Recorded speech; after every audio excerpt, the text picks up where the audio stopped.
आपके स्वयं पाक घर में एक बहुत अच्छी औषधि, बहुत ही अच्छी, उसका नाम है दूधी भोपड़ा। ये जो दूधी भोपड़ा है ये अद्भुत है।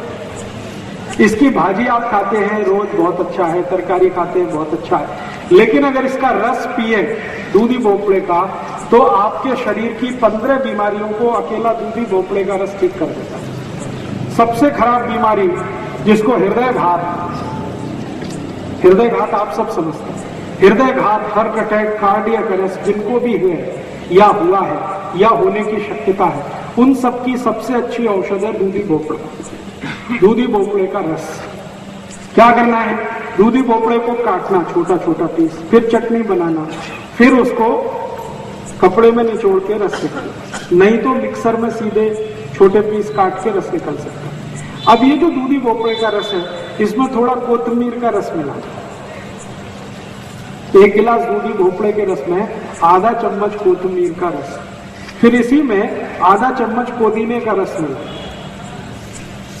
पुदीना, फिर इसमें आधा चम्मच आल का रस मिलाना, अदरक, थोड़ा इसमें तुलसी का रस भी मिला सकते हैं, आधा चम्मच, और ये सब मिला के जो रस तैयार हुआ इसको सुबह सुबह पीना। तो इससे क्या क्या ठीक होने वाला है, हृदय घात कितना भी खराब स्थिति का हो, 3 महीने अगर किसी ने सतत ये पी लिया उसको जिंदगी में दोबारा हृदय घात कभी नहीं होगा। और डॉक्टर अभी कहता है आपको कि ऑपरेशन करा लो, कल करा लो, नहीं तो परसों आपको हार्ट अटैक आ जाएगा, आप डॉक्टर को नमस्ते करके घर आ जाइए और उसी दिन से दूधी भोपड़े का रस पीना शुरू कर दीजिए। 3 दिन भी अगर पी लिया तो मेरी गारंटी है कि अगले 30 साल हार्ट अटैक नहीं आएगा, कभी भी नहीं आएगा। तो हृदय घात की सभी बीमारियों में सबसे अच्छी औषध है दूधी भोपड़े का रस। कभी कभी डॉक्टर आपको यह कहता है कि आपके हृदय में ब्लॉकेज है, आर्टरीज आपकी ब्लॉक हो गई है, 90% ब्लॉक हो गई 2 आर्टरीज, फिर बोलेगा एक तीसरी वाली 70% ब्लॉक हो गई, तो भी डॉक्टर को नमस्ते करके घर आ जाए। वो तो बोलेगा अभी ऑपरेशन करा लो, नहीं तो कभी भी मर जाओगे। तो डॉक्टर को कहना कि जीना मरना सब ईश्वर के हाथ में है, आपको नमस्ते, आपने हमको सुझाव दिया, धन्यवाद। घर आके दूधी भोपड़े का रस चालू कर दो, दोबारा उस डॉक्टर के पास जाने की गरज ही नहीं पड़ेगी।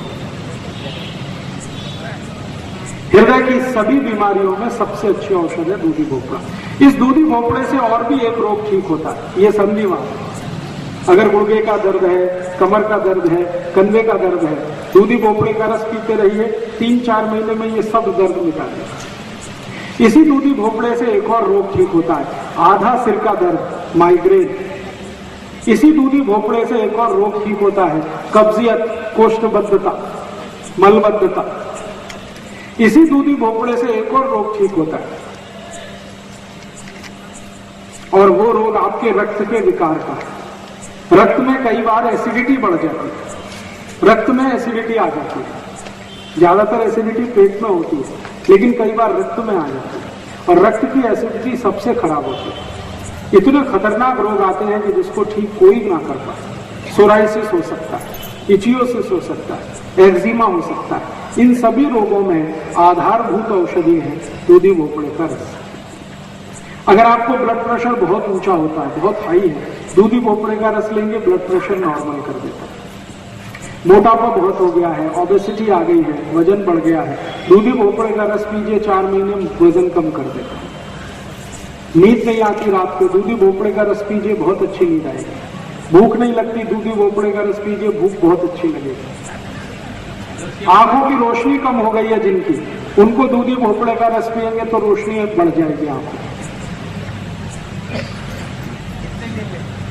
3-4 महीने, लेकिन इसको ज्यादा भी लेंगे तो कोई तकलीफ नहीं आने वाली। 4 महीने तो कम से कम ले ही लीजिए, लेकिन अगर 4 से 8 महीने भी ले लें तो कोई हरकत नहीं। बार बार नहीं मिलते ना, बार बार मिलेगी, घर में लगा लीजिए। दूधी भोपड़े का एक बीज आप लगाएंगे तो उस पर कम से कम 100 दूधी भोपड़े आएंगे, तो घर में लगा लीजिए। इतनी जगह में, छोटी सी जगह में हो जाती है, गमले में भी हो जाती है, कभी भी मिलेगी। अच्छा, लगाना क्या जी, नहीं मिला समझ हाँ, रस लिया तो चलेगा। दूधी भोपड़े के रस से भी काम होगा, लेकिन परिजात में बहुत जल्दी होगा, इसमें थोड़ा देर होगा। रस लेने के बाद कितने देर? 40 मिनट तक कुछ खा नहीं सकते। दूधी भोपड़े का रस लेने के बाद 40 मिनट तक कुछ खाना पीना नहीं, 40 मिनट बाद कुछ भी खा पी सकते नहीं, बिल्कुल नहीं। मैंने बोला क्या नमक? मैंने बोला कोतमीर का रस, मैंने बोला पुदीने का रस, मैंने बोला आल का रस। मैंने कभी नहीं बोला इसमें नमक मिलाना। अगर मिलाना होता तो मैं बोलता। नमक मिलाया तो उसका सब ताकत खत्म हो गया। नमक नहीं मिला। अगर टाइम पर नहीं मिला जी, नहीं मिला तो कोतमीर का चलेगा। कोतमीर का भी नहीं मिला तो तुलसी का रस तो कभी भी मिलेगा, उतना तो डाल ही दीजिए। आल का रस तो कभी भी मिलेगा, उतना तो डाल लीजिए, पत्ते डाल दीजिए चलेगा। पत्ते डाल दीजिए। मिक्सर में जब पीस रहे हैं तो पत्ते सीधे ही डाल दीजिए तो भी चलेगा।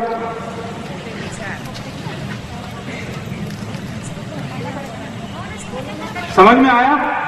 दूधी भोपड़ा बहुत अद्भुत है। मेरी आपको सबको एक छोटी सी सूचना है कि हृदय रोग का कोई भी मरीज, कोई भी पेशेंट डॉक्टर के पास गया और डॉक्टर ने बोला कि ऑपरेशन कराओ, कभी मत कराओ, क्योंकि मैं आपको बताता हूं कि ऑपरेशन कराओ या मत कराओ, स्थिति आपकी वही रहने वाली है।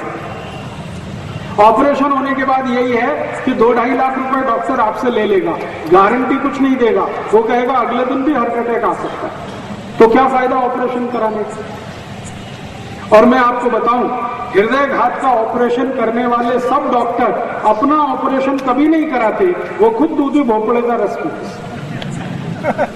कभी नहीं कराते, क्योंकि उनको माहिती है ऑपरेशन के बाद भी ठीक कुछ नहीं होता।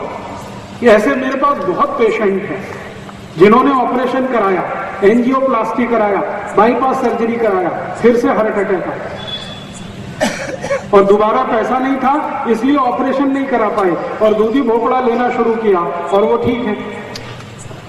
इसलिए ऑपरेशन कराने की बिल्कुल कोशिश मत करिए। क्या होता है वो मैं समझाता हूं। डॉक्टर करता क्या है, हृदय को रक्त देने वाली जो वाहिकाएं हैं, जिनको आर्टरीज कहते हैं हम लोग अंग्रेजी में, उनमें एक स्प्रिंग डालता है डॉक्टर, और वो स्प्रिंग वही होती है जो बॉल पेन में आपने देखी, बॉल पेन में एक स्प्रिंग देखिए, वही स्प्रिंग है, उसको अंग्रेजी में स्टंट कहते हैं। ये स्टंट 3 रुपए का बनता है और डॉक्टर जब आपको हृदयघात के ऑपरेशन में इसको डाल देता है तो 3 लाख रुपए ले लेता है।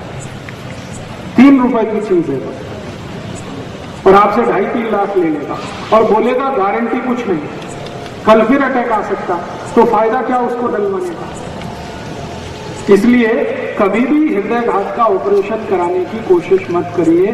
दूधी भोपड़े के रस से आपको कोई भी स्थिति ठीक हो जाएगी। मुफ्त की दवा है, ज्यादा खर्चा नहीं आएगा। अलग अलग प्रकार के रहते हैं। हाँ, बहुत अच्छा प्रश्न। भोपड़े कम से कम 2 प्रकार के तो मैंने देखे, एक तो गोल होता है और एक लंबा होता है। ये जो लंबा वाला है ये सबसे अच्छा है। तो लंबा वाला जो भोपड़ा है उसका रस सबसे अच्छा है। गोल वाला जो है इसको ज्यादा अच्छा नहीं मानते। बीज निकलता है, कड़ू निकलता है, कोई मीठा नहीं। हाँ, अगर बीज कम होगा तो सबसे अच्छा होगा, और कड़ू है तो उसको प्रयोग कम करिए। कड़ू वो तब होता है जब पक जाता है। पका हुआ दूधी भोपड़े का रस ज्यादा अच्छा नहीं माना जाता, कच्चा हो एकदम। तो उसकी पहचान कैसे करना, एक दूधी भोपड़ा हाथ में लीजिए, उसमें नाखून लगाइए, तो आसानी से नाखून अगर घुस गया तो वो बहुत अच्छा है, और नाखून घुस नहीं रहा है तो बिल्कुल बेकार है।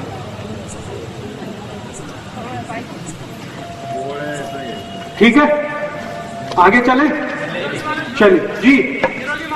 निरोगी मानस भी इसका रस पी सकते, बहुत अच्छे से पी सकते।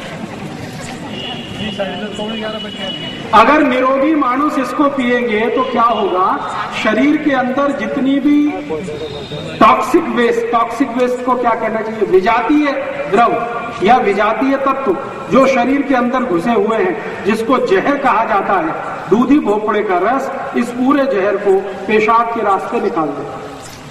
ये शरीर की ऐसी सफाई करता है जैसे कोई नहीं कर सकता। बहुत अच्छी सफाई करता है, रक्त की सफाई करता है, जॉइंट्स जितने भी हृदय के आसपास के वहां सफाई करता है, शरीर के जितने भी जॉइंट्स है वहां सफाई करता है, बहुत अच्छा सफाई करता है। जैसे किसी गाड़ी को ओवर हालिंग करते हैं ना, वैसे दूधी भोपड़ा शरीर के अंदर की ओवर हालिंग करते हैं। भाई इसको जरा बंद हाँ, पानी डाल के पीता नहीं है क्या उसको? पानी डाल के ना पिए तो अच्छा है, और अगर कोई मजबूरी है तो थोड़ा पानी डाल दीजिए, ज्यादा मत डालिए। इतना मत पानी डाल दीजिए कि भोपड़ा ना रहे, पानी ही रह जाए। सारे गिराया था मैंने थोड़ा सा डाला तो चला गया। थोड़ा सा मामूली उतना। जब आप उसको पीस रहे हैं तो थोड़ा पानी तो लगेगा, बिना पानी के पिसेगा नहीं, उतना पानी। तो एक बार लेने बाद में और बार-बार ले सकते हैं। बार बार माने हर महीने में 30 दिन होते हैं, 30 दिन रोज सुबह 1 गिलास पी सकते हैं। अगर आप स्वस्थ हैं तो 200 मिलीलीटर का गिलास इतना काफी है, और बीमारी वालों को 300 मिलीलीटर। साल भर लेना। साल भर ले सकते हैं, कोई हरकत नहीं, कोई तकलीफ नहीं।